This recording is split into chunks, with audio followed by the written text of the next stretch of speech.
Jen's doing the applied management though, isn't she? Yes. She's Yeah, that's why she's here. That's why she's really. standing in front of the mirror, back to the shed. Like all that.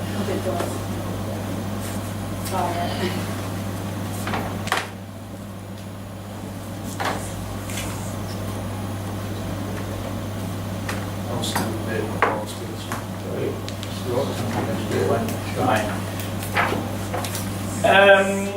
Right, folks, we're moving down these P's of marketing.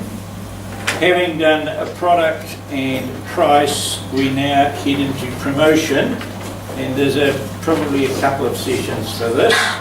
And if I could direct you to the little PowerPoint there, just to introduce the topic.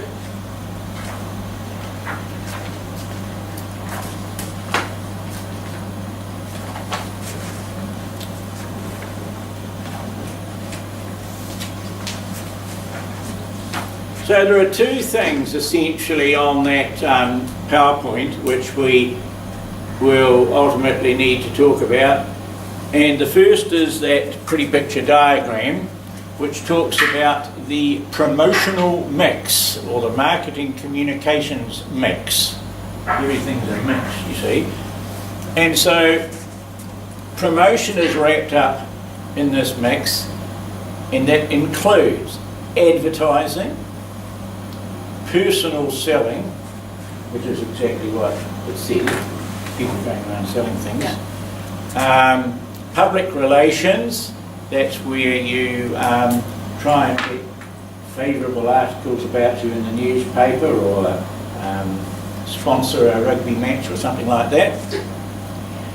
Then down at 6 o'clock on that diagram there is direct marketing, which in the old days was basically sending out stuff in the letterboxes, and that happens now of course, the letterbox drops and that sort of thing. Or if you have a customer list, you might send something out to them, or you might stuff something when you're sending out your invoices or something like that. That's the direct marketing, and where the word direct comes from is that you know you're targeting somebody. So it could be a person, or it could be to the householder 156 Palmerston Street, so it's going to a particular place. And the last one is sales promotion. Now that's largely the sort of thing that falls into the category of sales promotion is, you know how every now and then somebody will appear in the supermarket saying to you, how would you like to try this yogurt or this, that. That's really sales promotion, sort of thing. Promoting a product or a service. Now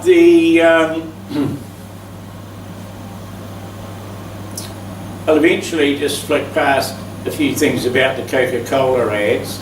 Then the two next ones, subliminal ads and holographic ads, I'll send you a page with some links on them. I will be assuming that your computers will be able to pick up the link and have something that will play YouTube on. Yeah. Okay. If you can't, it's not going to be the end of the earth, but so that's subliminal ads. Now they mean the sort of ads that people don't necessarily know they're watching, or it's extended a little bit now into some very dubious advertising where people are breaking a few rules.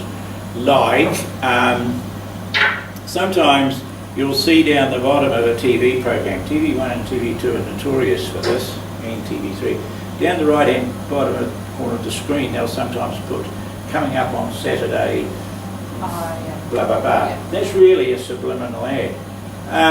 They are supposed by law to be counted within the advertising sort of allowance they're supposed to stick to. New Zealand TV ads, the frequency of TV ads is about the highest in the world. It's absolutely horrible. It's just totally unrestrained.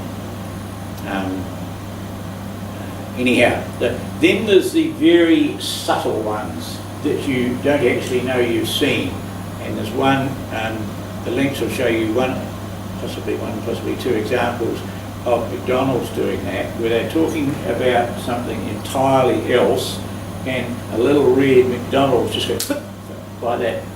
And the psychology of that is you do actually pick them up. So they're pretty naughty.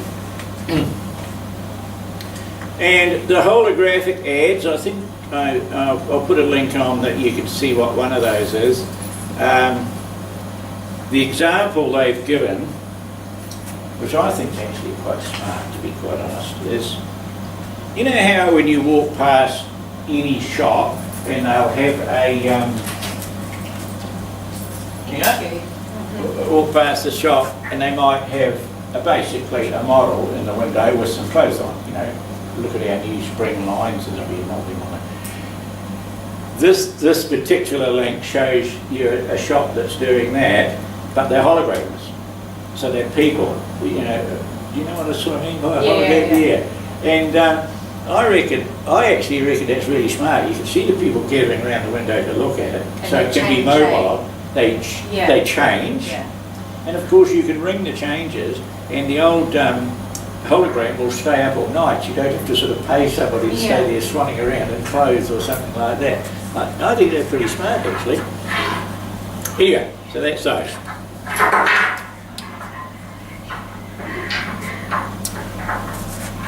Now there's a few sort of background things we need to think about if we're going to do this marketing promotional mix.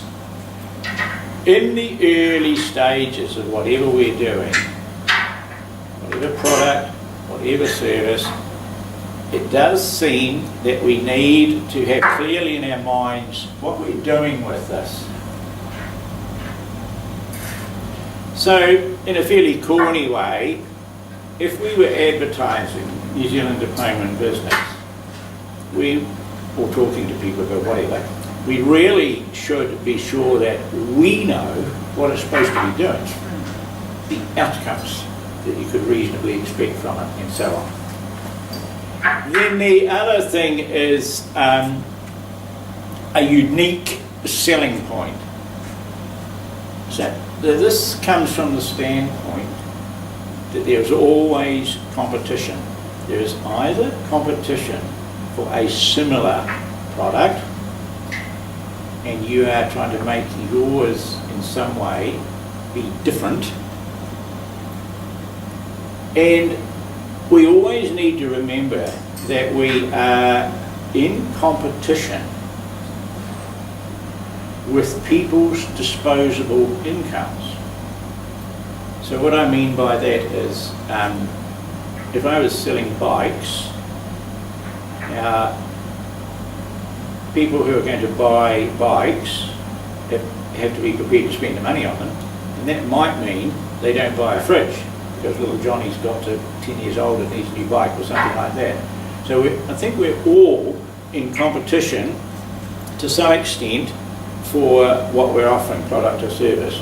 We are with polytechnic courses. You know, you could very much say to yourself, oh, hang on a minute, don't spend that money. I'd much prefer to join a club or take another hobby or whatever it is.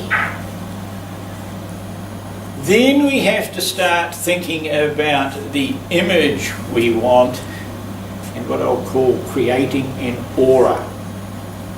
Now, these last three, the unique selling point, the image we want, and creating an aura, are very much tied up with perceptions.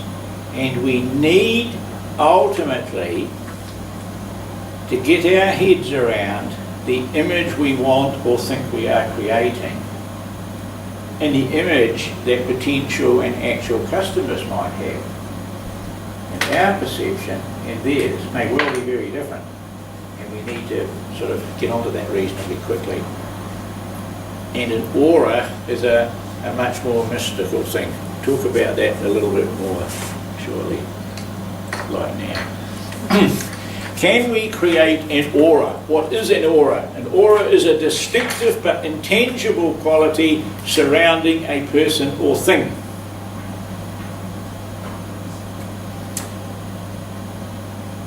Now, those of you that have done the leadership course might recall that we have talked about, that we've talked about people that have charisma.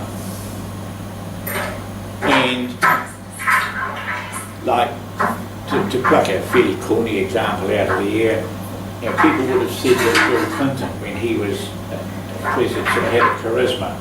And people, I hope, will say that Hillary Clinton hasn't. Nothing to do with people or anything like that. It's just simply, I think she's a bit short of charisma. In a slightly negative way, you could argue that old Trump has a charisma, actually, and it may well be that everybody gets a shock at the vote he will eventually get. But there we are, that's just my perception again. So this aura, really, you could say, it's, I want to sort of be careful, I'm not sort of sounding corny, but it's made up of a few things in a business, and it's almost as if it surrounds a person, and for that matter, a shop or a service or what they're doing. And if you go back into the old times, you know, they talk about auras around people that they reckon they can actually see, like ghosts or... So, okay, it's not really that, but it's that sort of thought. And it's worth working quite hard to see if you can't create a reasonable aura. And if it was a retail business, that would be a mix of the appearance of the shop, the colours, the way in which you stacked or didn't stack your windows, was there any life in your displays? What about the people going around? You know, how are they acting? Were they sort of giving an aura that they were committed to the business and enthusiastic about what they were selling, or were they basically just showing up grateful for a job and getting the paycheck on Thursday sort of thing? That's what that's all about. And I think we do ourselves a disservice if we don't get the old heads around these things, because ultimately that's where the competitive advantage comes from, how people see you. So then, having sort of touched yourself around some of these sort of things, we then need to get a specific message for communicating with potential customers. Now we haven't, I'll use a Polytech example if I may, we haven't done much of this, but the diploma in business can be done in any polytechnic in New Zealand, and there's about 16 of them. You can do them by correspondence from Open Polytechnic, and in some cases, some polytechnics sort of make it reasonably easy for you to go at least sometimes part-time. But if we were to say we had a unique selling point, we will argue that we are fairly totally flexible for persons who are working. And then if we elaborate that a bit, if people ask us a bit about that, I think I've told you this before, we actually have people using the tapes and the handouts way to heck up in the north of the North Island, for instance. Not everybody can do it that way, but a lot do. Anyway, the unique selling point.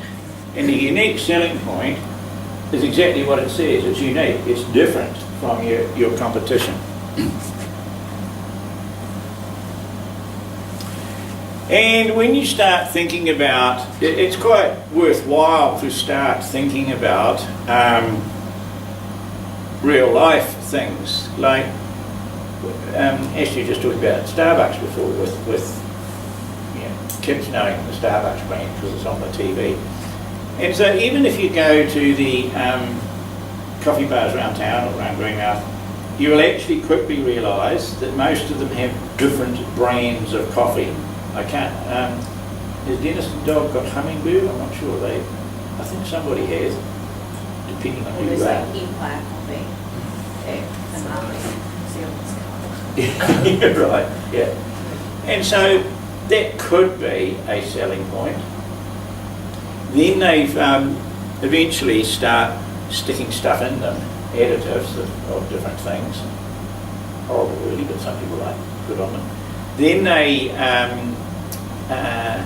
then of course now they have free Wi-Fi, so people can sit down and use their computers whilst they buy a cup of coffee every 10 minutes or something, however they do it. So it has to be unique, and it has to be, the other word for this is that we often use, you need to establish what your competitive advantage is.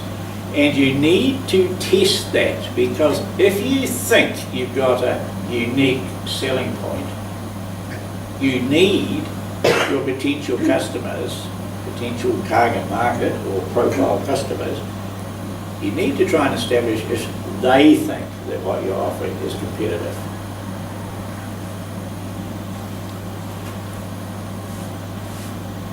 Okay. Now, these little slides are just coming out of a small business package actually, so we are in this case talking about a reasonably small business, and by definition just about every business or organisation in Westport would fall into that category really by international definitions. I mean, most of them are employing under 50 people, so and so when you start doing about that, you have to start thinking about not spending too much money, obviously, and how you're actually going to get your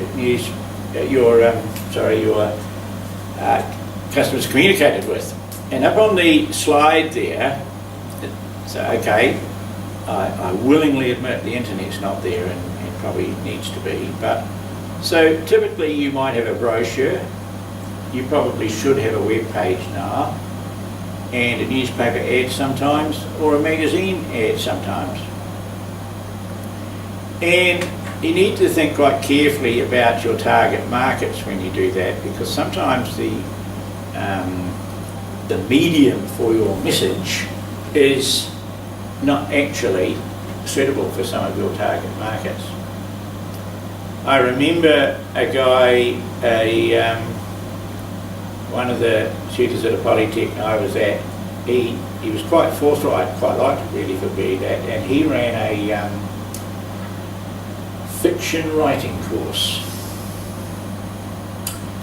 And he sat down at the management table one time and said, look, you're charging my department and my course with a horrendous amount of advertising that's going out in the paper and the brochures and all the rest.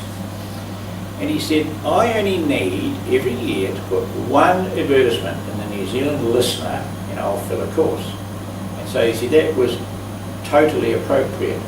A whole lot of other spending might have been just a waste of money. He was much better to.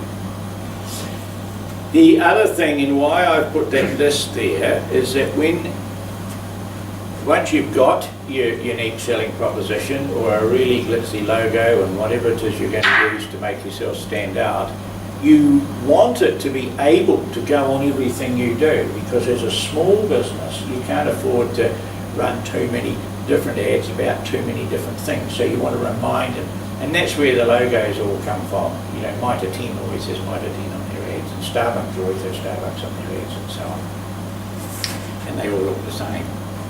There are arguments against that. The arguments against it are that people get tired of it. They look at the ads, oh, that's just Mitre 10, and go on and don't look at what's being offered. But by and large, there's usually try and get them looking much the same. Now, I'll be perfectly honest and say I'm not particularly qualified to talk about exactly how you stick your stuff on the internet, but I know I'm going to sound naive about this. We've mentioned web pages, and then there is some quite complicated things that appear not to cost very much. The obvious one is so-called social media, where you use Facebook, or WordPress is perhaps a slightly more sophisticated option if you don't want to blast the world with Facebook. And there's a thing, apparently for business, and I don't know much about this, but there's a thing called LinkedIn, which is apparently quite good for people who might be in business. And it's almost designed for that sort of thing, so that you can perhaps blitz out stuff to people who are in business just like you, and not just artists living at Pinakaiki or something like that. Although they're probably on it too. Right. So this is the business about the common theme. And if you're going to go to a common theme ranging from, say, a brochure page to a newspaper ad or something like that, you need to ensure that the image or the pictures you are using will reduce enough to still be visible. I'm sure you know all this. If you reduce pictures and images, they tend to sharpen up until they get so small that you can't see them.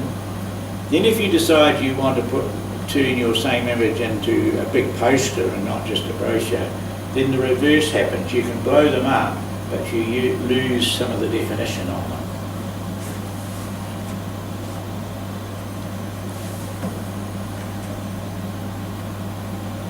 Now, like all these things, we have models to remind us how to do these things. Now, bear in mind we're talking about a message that could be a print ad, a picture, a discussion, a personal selling, or whatever. So, the model we like to suggest that can be used for this, to get a good communication, is that you need to put a tick on all of these things. First of all, you want to get the attention, make them look at it. Now that, at this immediate stage, that just means make them look at it. That's all. The next bit is interest. This is the bit where you've made them look at it and you're trying to get a reaction that says something. Oh, I could be interested in that. Simple as that. Then the next stage is turning that interest into a bit stronger, a desire to get it. Oh, I think I really want one of those. And the last one is always suggest an action for them to do. Phone 0800 bloody bloody blah. Look at our website, bloody bloody bloody blah. Come into our shop. And that doesn't need, you don't put that bit in just some tiny little fine print down the bottom of your reasonably small ad. That one they've really got to be able to see. Now, I'm sure you know that when somebody gives you your business card, you know, they usually have a company logo on them, and they have your name in quite British letters, and then what you are. And somewhere down the bottom, they have the phone numbers and the emails, and some of those become almost unreadable in a little card that size. Anyhow, you have to watch that. Some people have got onto the idea, you know, some workplaces, you go into the office and there's a whole lot of cards up on the wall, they put them on the wall. Some people get quite smart and give them sort of triple size cards that are more like that. They still put them on the wall. At least you can read those. So that's what they call the AIDA model. Focus you on what your communication should have. I think I've just put on this one, these, you can see how old they are. These are one or two of the all-time greats that touch somebody today. We didn't have that in New Zealand, but that, from memory, is a telephone company. Yep. Some of you are probably old enough to remember the theme that's run through telecom sort of ads, where you have these attempts at sort of heart-throbbing, you know, the father's working in Auckland and the boys are at home talking to his dad on the phone and saying, oh Dad, I wish I could see you, and the dad saying, yeah, it's great to talk to you son, and things like that. It's a bit of that sort of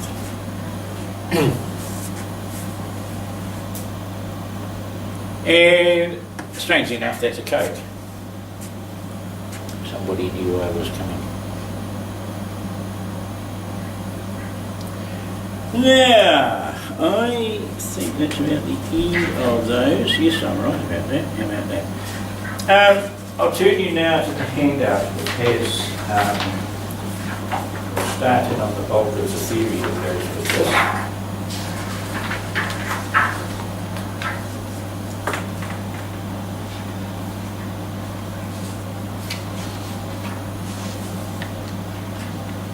another Coke ad on the front. I don't know how much Kellogg's paid to put on that. So there's a bit of a topic list, second page in.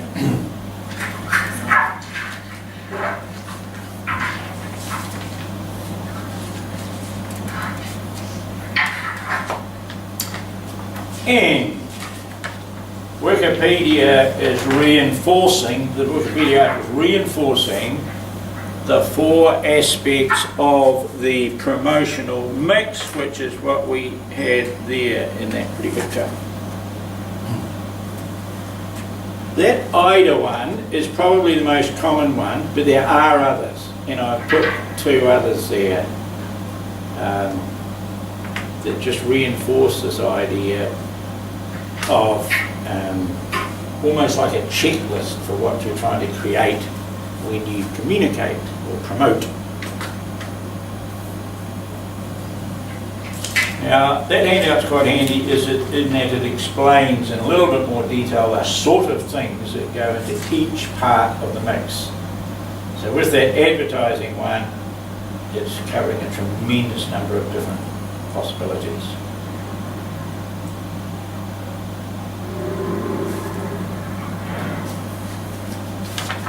Turning the page. Reinforcing what we've been talking about. Different article, same stuff. Turning the page again. A few more things to keep in mind as we go about working the promotional mix. And it's telling you about some of the benefits, if you like, or when each element of the mix might be appropriate. So advertising talks about reaching large, geographically dispersed audiences often, in other words every day. Reasonably low cost per exposure, overall costs are high. Now there's advertising, when they say that, it is quite good for reaching a range of people, no doubt about that. But it also has its limits because the Westport News is pretty much confined to the Westport area. I think it gets down as far as Renaka and it'll go north of it. So if you thought advertising in the paper was quite a good idea, you could be facing more than one, having to go in more than one paper. And it becomes a bit of a mission when you've got something like the Grey Star and the Messenger, and here the Westport News, because the Messenger is trying to sweep you all in. And some say it works quite well, and only you will know that.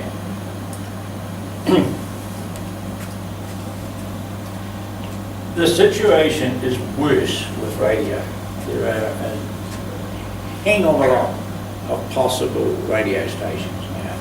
And I think I might have mentioned it earlier on where I said they really have got them segmented down. Because they can generate these radio things basically from a computer and have one person doing several at a time, then they try and pitch it at an age group or an interest group or a geographic group. And you can, I think in most places on the coast, give or take your reception ability, you can get up into double figures easily for different possible radio things. So then you've got to really think about what are you going to concentrate on. Sometimes the listenership figures will give you a guide, probably and I'm not saying this necessarily follows, but the reasonably biggies are News Talk, and they keep changing the name, but the MediaWorks one has just escaped my name. There's 2 of them that do talkbacks. Radio Live. Yes, well done, Radio Live.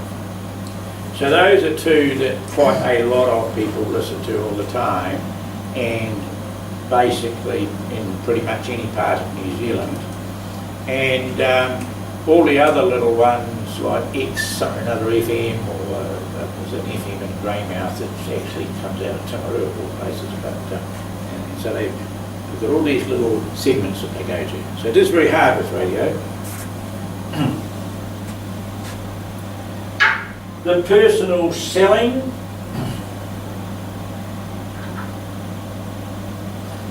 interesting to, but basically when people use personal selling, they're trying to create a sort of a personal relationship with their customers. Now, I don't, how do you connect in any way with the sort of building trade? You will be a wee bit, Mechanic. Sorry? I'm a mechanic. Yeah, right. Now, mechanics is not a bad idea. If you don't mind me asking, who do you buy your abrasives off? Like metalworking abrasives and... The company does it at the store. It would be through like big resellers, wholesalers, sorry. Yep. Like it wouldn't be just not anyone local. But if I was doing work at home, then it'd be more than 10. Yeah. Yeah. So what happens is that you, the only example I know in any real detail without having to think about it too much, is carborundum products. And the huge range ranging from grinding wheels to sandpaper to this and that, little wee pointy things and so on. Now they sell through wholesalers. And carborundum will send a personal seller around the wholesalers because they're wanting to build a relationship, and the wholesaler will often cart them around their biggest retail customers. Oh, I want you to meet so-and-so from carborundum, tell them all your troubles and that. And they do that with paint, Dulux and it still talks, but anyway, they do that with paint. And so what that's demonstrating is that those large companies don't just rely on indirect contact, they send reps around.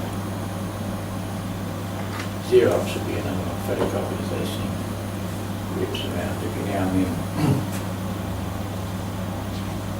Then there's a little bit of blurb there on the sales promotion, which was pretty much the sort of thing I was talking about, and reminding us that sales promotion is designed to get attention, introduce something, and so on. You don't see it much, but every now and then they might send out a little packet of cleaning product that says try cleaning your windows with this and things like that. That's sales promotion too. And of course you get all the stereotype things with the vacuum cleaner salesman coming around with emptying dirt on before and that's sales promotion. But I don't think it's very popular. And lastly is the public relations one, where you're basically trying to create a favourable impression by supporting things or getting free mentions and so on.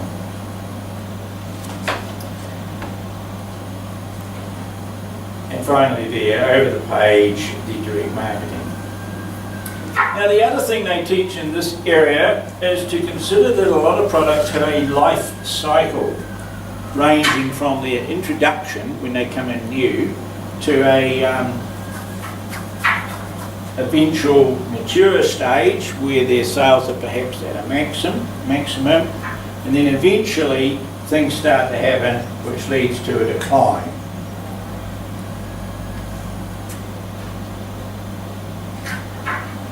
Now, you've heard me on about those baby care lambskins. I can recall that they had a reasonably distinct life cycle. The introductory phase took a bit of doing. You had to when people first came up against those, it was, ooh, I don't know about that. They look nice though, don't they? Or something, you know. But it took a long time to actually get people introduced to the idea that these things could actually be quite good. So eventually, it was a growth curve remarkably like this picture here. So the introductory phase was quite slow with those baby cares, then it picked up a bit, and then it sort of plateaued out at about a flat number. And I thought a lot about that at the time, and the flat number was about what you would reasonably expect would go with the birth rate in New Zealand. There's only 60,000 odd births in New Zealand a year, it's probably less now. So you weren't exactly going to be selling hundreds of thousands of these things. Then it did this decline phase too. People got a wee bit used to them, but this is a sort of annoying thing that can happen to a product. all of a sudden, the medical professions were starting to go around and saying you shouldn't put babies on their tummies. And then of course, if you put a baby on a lambskin, there is no way it won't go on its tummy. That just goes, night follows day, over it goes and it starts to burrow into it. We got a classic photo that in any other world would have cost millions to produce. The Japanese wanted to introduce these baby care lambskins in Japan. And they sent a TV crew out of all making things. There were 3 of them came out with all the bright lights and everything. They said, we want to photograph some babies on the lambskin. Yeah, what do you want them to do? We want to show them going to sleep on the lambskin. Yeah, who's kidding who? Sort of thing. Anyway, we said, we'll give it a go. So we're in the house and we put the babies in 3 different rooms. We have to gamble a bit here, you see, so they would go to sleep. And then we thought out of that we might get one that could go to sleep. Anyway, the first one came out, lifted its head up and started bawling. It was in there. The second one came out, they had the cameras whirring. The second one came out and sort of put its hands and its head into the lambskin and then lifted its head, shut its eyes and went like that. It was amazing with the luck there also. And so the Japanese camera crew was sitting there in the room saying, now we will have a whiskey. Yeah, it was, they were funny, those people, because they'd been to New Zealand before, so they were very intrigued. This was in Christchurch. They were very intrigued by school kids going along riding their bikes to school in their school uniforms, you know, boys high and girls high and all the rest. They couldn't get over this. And one day we came, one part of the day we came across it. They were lying in the gutters on the side of the road, putting their cameras up like this as they came along. That's their thing. And then they decided, they're only there for 2 days, then they decided they really wanted to photograph some sheep. So we took them out to Darfield near, a lot of sheep they wanted to photograph. And we took them out to Darfield near Christchurch, and they, fortunately the farmer was reasonably well disposed. We must have known him. So they saw all the sheep in the paddock and they said, can you get the sheep to all come around and run towards us, towards the camera? Who are you kidding? He said, the sheep will just go zoop like that. So the ever-patient farmer had about 5 goes at doing it actually with his dogs, and he did get one. It was actually quite good. The old sheep, he must have known which sheep to put in front. The old sheep did keep coming at the guys lying on the ground doing this with their cameras. Anyway, baby tears.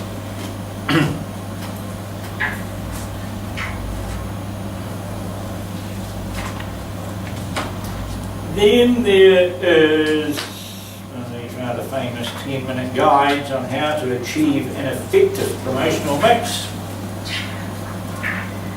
And surprise, surprise, it brings up the AIDA model again.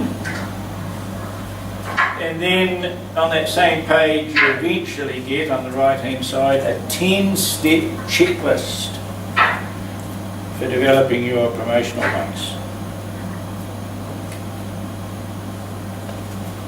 In a way, this is following what we were sort of saying before about how you have to get your thinking down each stage. Deciding what you want to promote,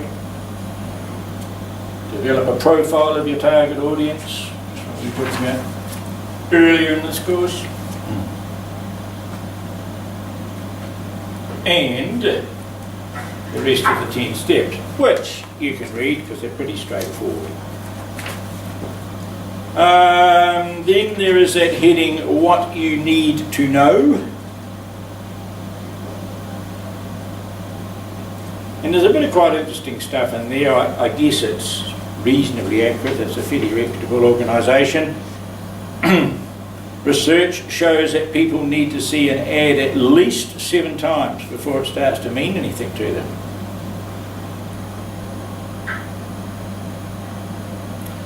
Now, I actually think that's true, even though it can be a bit annoying.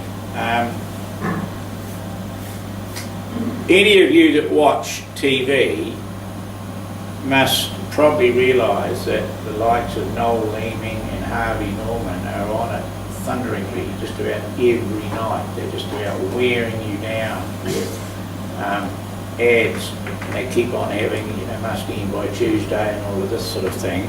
Now, presumably that works for the repetitive advertising, but it does certainly take a while for people.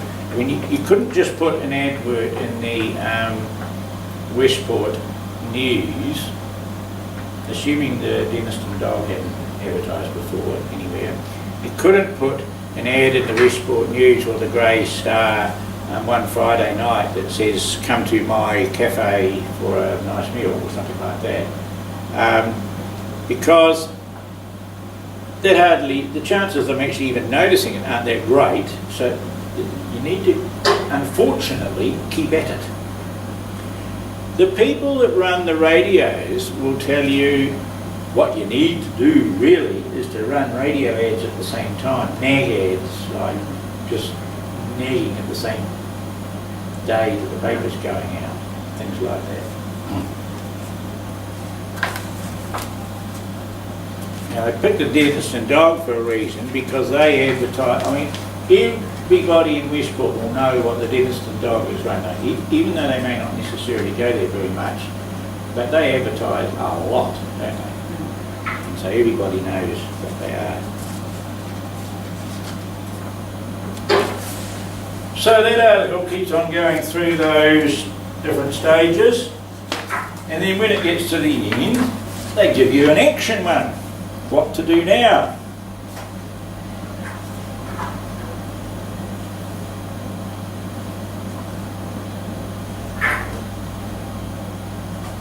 And they are pushing the notion that you need to plan for this sort of thing.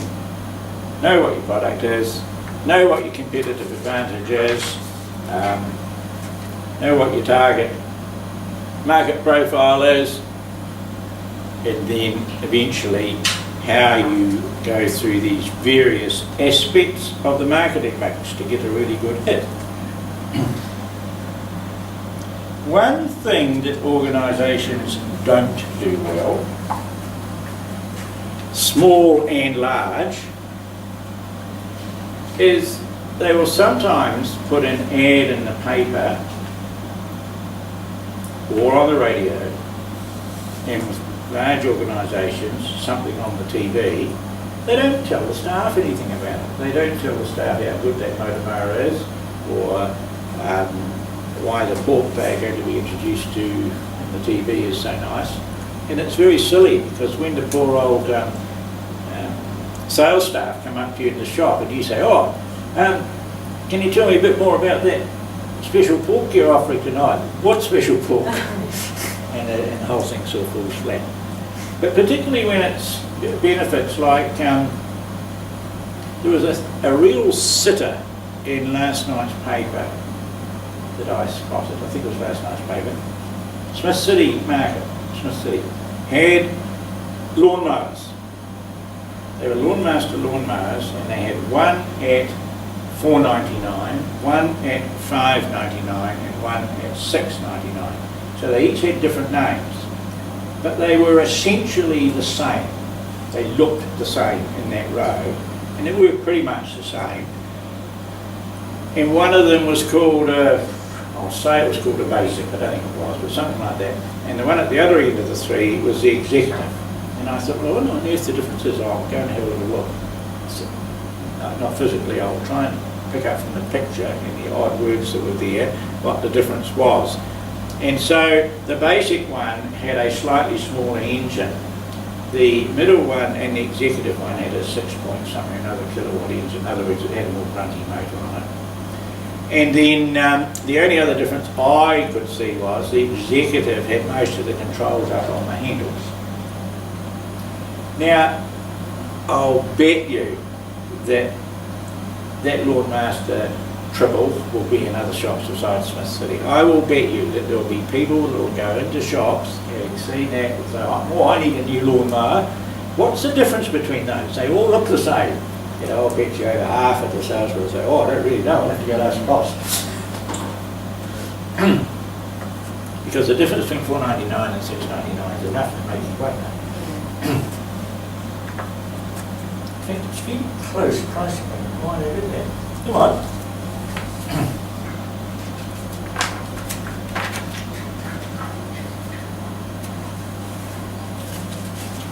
They've given you a little example there, you can read.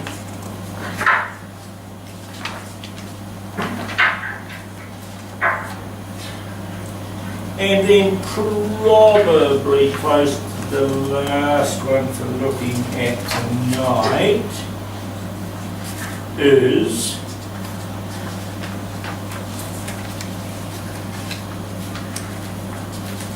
sorry, there are a couple of things here. Is quite a good thing about the advantages and disadvantages of each element of the promotional mix. So they let you ask and answer the question, well, what's the point of advertising? So they give you advantages and the disadvantages. And they're quite sensible really, aren't they? So the advantages, they build awareness, they reach a wide audience, and you can repeat the brand and the products and all the rest. The disadvantages are that it's impersonal and very difficult to get customers to make a final purchasing decision. The bike shop owners used to get really, really angsty about somebody would come into the bike shops, and usually the people that are in specialist bike shops, like West Sporty, know a fair bit about bikes. And they would burn the ears of the guy in the shop, ask him all sorts of questions about all sorts of brands, and they'd go to another one and do much the same thing, and then eventually they'd go off to the warehouse and buy the same bikes. And the dealers used to get really jumpy about that. And so I said to them one day, well, what you want to do is try and make some money out of it, because eventually those bikes will come back and need some sort of repair. Charge them like wounded bulls, and you'll make a good margin on your repairs that you wouldn't have made on the bike. You might actually do better. One or two people in Christchurch actually got onto that. They weren't too worried how many bikes they sold, but they made a big thing about, we'll repair your bike. Experienced mechanics on duty, bring it in by 9 and it'll be out by 5, because you sort of do that with bikes. And they did things like that, so that was quite good. Personal calling.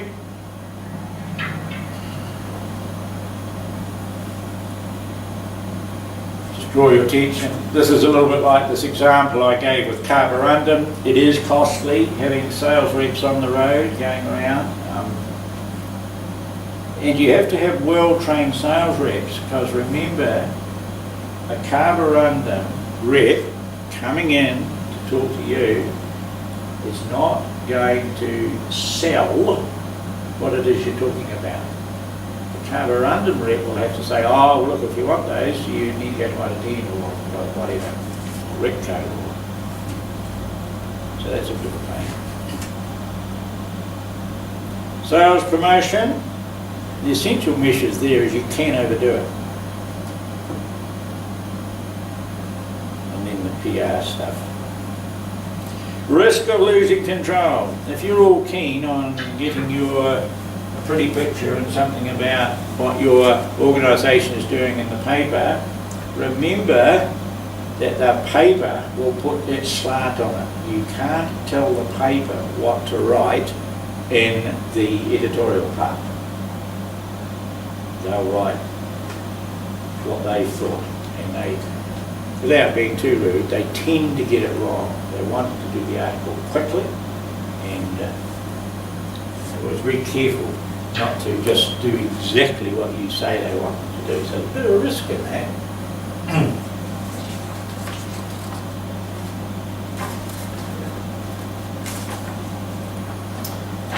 This one is probably the final thing to a bit of jargon that's coming in this notion of a personal relevance model. Getting a bit sophisticated now.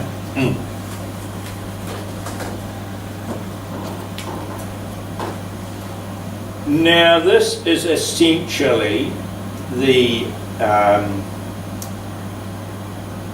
AIDA model, and the challenge is to getting it relevant to the people you are wanting to get a response from. So they have introduced to this notion of a screening process. They're saying it's a modification of the model. And it's suggesting that there is a stage before consumers will start paying attention to what you're saying.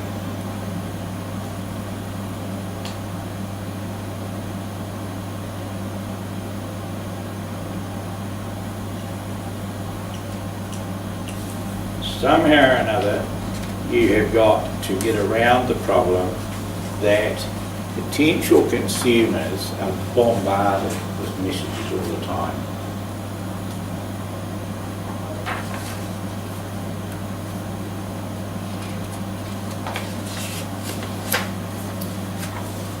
A bit of data on the back that's just giving you some idea of advertising spend and what it's spent on.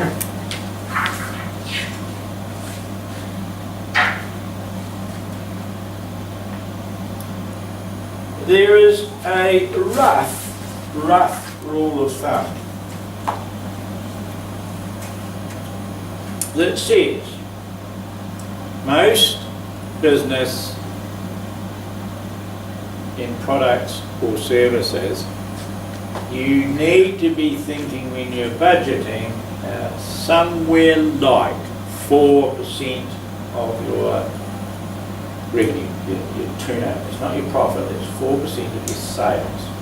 So if you're working in a shoe shop, then it will be trying to, that sort of approach says, well, if your turnover is 600,000 a year, your advertising really, you should be starting to think around about 4% of that. And that's actually quite high for a lot of small businesses, but it's that just sort of rule of thumb thing.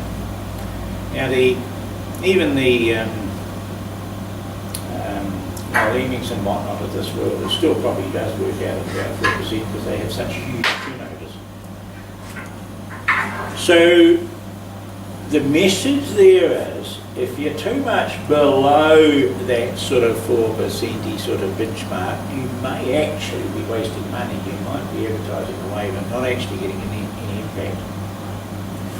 And the final thing to say is that it is nearly impossible to accurately work out if your advertising and promotion is producing the goods.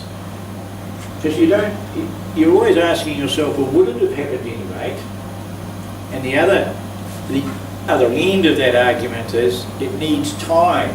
You can't advertise in the paper on Thursday night and get extra customers on Friday. It doesn't work like that.